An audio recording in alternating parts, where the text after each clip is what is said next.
მამაო ჩვენო, რომელი ხარ ცათაშინა, წმინდა იყავს სახელი შენი, მოვედი სუფევა შენი, იყავ ნება შენი ვითარცა ცათაშინა, ეგრეცა ქვეყანასა ზედა. რა თქმა უნდა გასაკვირია, რომ პარაკლეს ვიხდით აქ, მაშინ როდესაც წინარი ტაძარი და ვფიქრობდი, რატო ისურვეს ადამიანებმა, მათ ვინც შვილები ყავთ დაპატიმრებული, ვისაც მეგობრები ყავს დაპატიმრებული, რატო ისურვეს აქ გარეთ პარაკლესის გადახდა. მე ასეთი პასუხი მაქვს, მე არ მეკითხავს, მაგრამ მე ვხვდები, რომ ამ ადამიანებს და მეც ალბათ, იმიტომ რომ ალბათ კი არა და ხო, იმიტომ რომ პოზიცია ესეთია, რომ ამ ახალგაზრდებს, რომლებიც არიან დაპატიმრებულია რა, მოძალადებად რაც ხავენ და მოძალადის სახელი აქვთ მათაც, ხო? რაღაცა დამნაშავეების ან რაღაცა მოჯანყეების სახელი აქვთ. და ახლობლებს და მშობლებს და არც მე ასეთებად არ მიმაჩნია ისინი. იმიტომ რომ ეს ადამიანები თავს არ ესხმოდნენ პოლიციელებს ან სამართალდამცავებს, ისინი მათთან ერთად მღეროდნენ, ისინი მათ ესაუბრებოდნენ, ისინი მათ არწმუნებდნენ, რომ მართალი არის ჩვენი პროტესტი და მათი ბრძანება კი უკანონოა. ანუ ისინი არ იყვნენ მოძალადეები, ასეთი გაგებით ნამდვილად არ ყოფილან მოძალადეები. თვითონ ძალადობის ფაქტებს ვერაფერს ვერ უზა, მაგრამ ძალიან ადვილი მისახვედრია აქაც. კიდევ ერთხელ ვამბობ, ისინი ადამიანებს არ ერჩოდნენ. მათი ბრაზი მიმართულია სახელმწიფოს მიმართ, მათი ბრაზი მიმართული არის ხელისუფლების მიმართ, იმიტომ რომ სამხედრო პოლიციელი, სამართალდამცავი ამ შემთხვევაში წარმოადგენს სახელმწიფოს და ამ ბრაზს ყველანი ჩვენ გამოვხატავთ, ისე როგორც ეს ჩვენ შეგვიძლია. იმიტომ რომ ჩვენ მე ასე ვხედავ, რომ ხელისუფლება ვერ ასრულებს იმ ფუნქციას, რომელიც მას ღმერთისაგან აქვს დაკისრებული. ხელისუფლებას ფუნქცია არის, რომ ჩვენ ძალადობრივი არსებები ვართ, ჩვენ კიდე არა ვართ ძალიან გაკეთილშობილებული არსებები, ჩვენი საბოლოო სიკეთე დადგება თქვენი ცით, ჩვენი რწმენით, მკვეთრით აღდგომის შემდეგ, ნამდვილ და საბოლოო არსებობაში. ჩვენ ბოროტებისაგან სრულიად გამთავისუფლდებით ჩვენ საბოლოო სახლში, ხო? ცათა სასუფეველში, ღმერთის სამეფოში. ახლა უფრო თანამედროვე ტერმინითაც შეიძლება ამ ყველაფრის თქმა, ჩვენ საბოლოო ყოფაში, ხო? ჩვენ საბოლოო არსებობაში, ჩვენ თავისუფალი ვიქნებით სიკვდილისაგან და ბოროტებისგან. ახლა ჩვენ ადამიანები ასე არა ვართ. გარკვეული კულტურული საზოგადოებებმა უფრო დაბლად აწიეს, რა თქმა უნდა, ბოროტების და უსამართლობის ნიშნული. ჩვენთან, მაგრამ იქაც საჭირო არის ხოლმე ხელისუფლებები იმისთვის, რომ აკონტროლოს და შეაჩეროს ეს ძალადობა და უსამართლობა.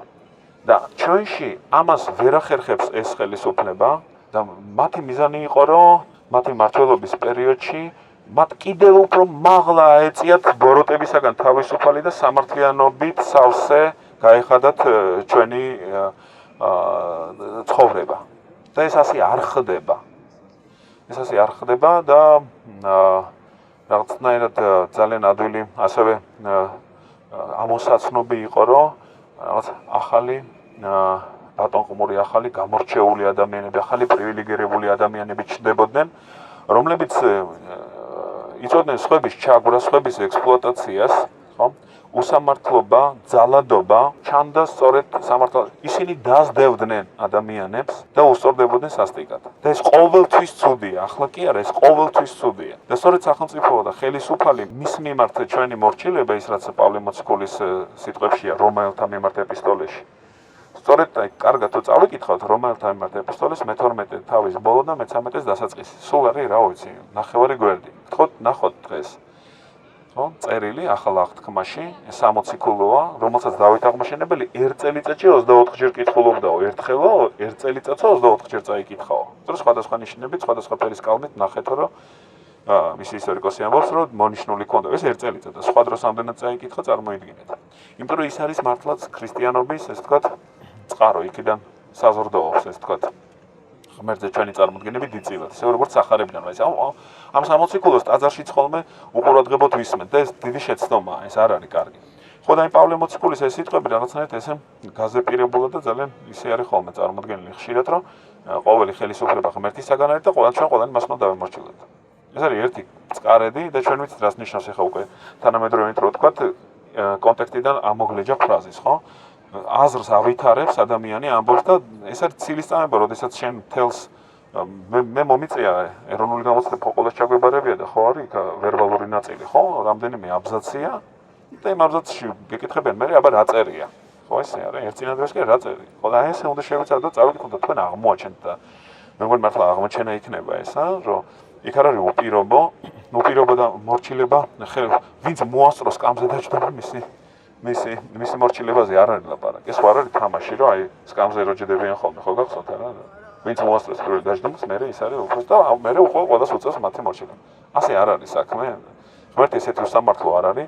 პირიქით ღმერთმა იცის ჩვენ როგორ მძიმე ურთიერთობებში ვართ ახლა აქ, როგორ დააკლდა ჩვენს განვითარებას ბევრი რამე ცოდვის გამო, ხო, იმის გამო რომ მასთან არ გავაგრძელეთ ცხოვრება და ამიტომ ხელისუფლება დადგენილია. ხან სამეფო იყო, ხან იმპერატორები იყვნენ, ხან კიდე მონათმობელობა იყო, ახლა დემოკრატია, რესპუბლიკა არის ჩვენი ქვეყანა და ჩვენ ყველამ ვიცით რას ნიშნავს სამართლიანი და სახალხო რესპუბლიკა. ჩვენ ყველანი მოვდივართ სახალხო ქონებიდან, ხო? კარგია, მოდი მაშინ ჭავჭავაძეები დავებრუნოთ და რა ვიცი, მე ანდრონიკაშვილები, ისინი გაცილებით მეგონა უკეთესა. აი ახალი და აი ამ ყველაფრის წინააღმდეგ მოკლედ ადამიანები გრძნობდნენ, რომ ეს შეუძლებელია რა, ეს არის ხელისუფლება ვერ უზრუნველყოფს, არათუ ვერ უზრუნველყოფს, არამედ ამრავლებს უსამართლობას და ბოროტებას. ამიტომაც ეს პროტესტი მათი, ამიტომაც ისინი არიან ესე თქვათ, მათ გაიღეს მსხვერპლი, თავიანთი იარებით, თავიანთი ტკივილით. კარგი რომ ხო, თავიანთი მსხვერპლი, თავიანთი სისხლით გაიღეს და მე მგონია რომ არც ერთი მათგანი არავის არ დააყვედრის ამას და ადვილადაც აპატიებს ყველას და ასევე უნდა ვილაპარაკოთ ჩვენ მათზე, ვინც ხელი გაისვარა სისხლში. მათაც უნდა იცოდნენ, რომ თუ ისინი შემოტრიალდებიან, თუ ისინი შეცვლიან თავის მსჯელობას, თეთრი და სისხლიანი ნაჭერი, ხო წარმოგვიდგენია ყველას. აი სისხლიანი ნაჭერი რომ თეთრად გადაიქცეს, ისე გადაიქცევა მათი ყოფა და აუცილებლად ყველაფერი დავიწყებული იქნება. ღმერთის თვალში, მე უკვე პირიქით ჩვენსკენ იქნება ბურთი, რომ ჩვენც ვაპატიოთ. თუ თუ ისინი მოისურვებენ, რომ პატიება ითხოვონ რა. ჩვენც მე მართალი გითხრათ, თუ ისინი მთელი გულით მოისურვებენ ამას, ჩვენც ვალდებული ვიქნებით, რომ ვაპატიოთ ეს მთელი გულით, ხო?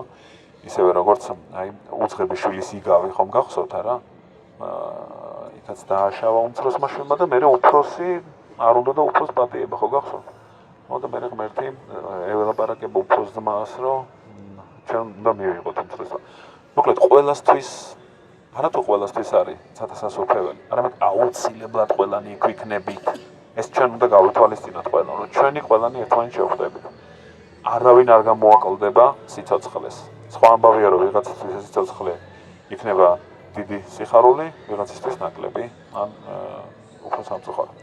ამიტომ მადლობა თქვენს მეგობრებს, თქვენ შვილებს, ვინც შეეცადა რომ ეს ხელისუფლება ჩაეყენებია იმ პოზიციაში, რომელიც მისთვის არის განკუთვნილი და ველოდებით ყველა სინანულს და ველოდებით გამარჯვებას. ნუ მიმანდობ კაცობრივსა განზრახვასა ყოვლადწმინდაო დედოფალო ღვთისმშობელო და დღეთა ცხოვრებისა ჩემისათან ნუ დამაგდებ, არამედ მეოხ გვეყავ და გვაცხონენ ჭირვეულნი.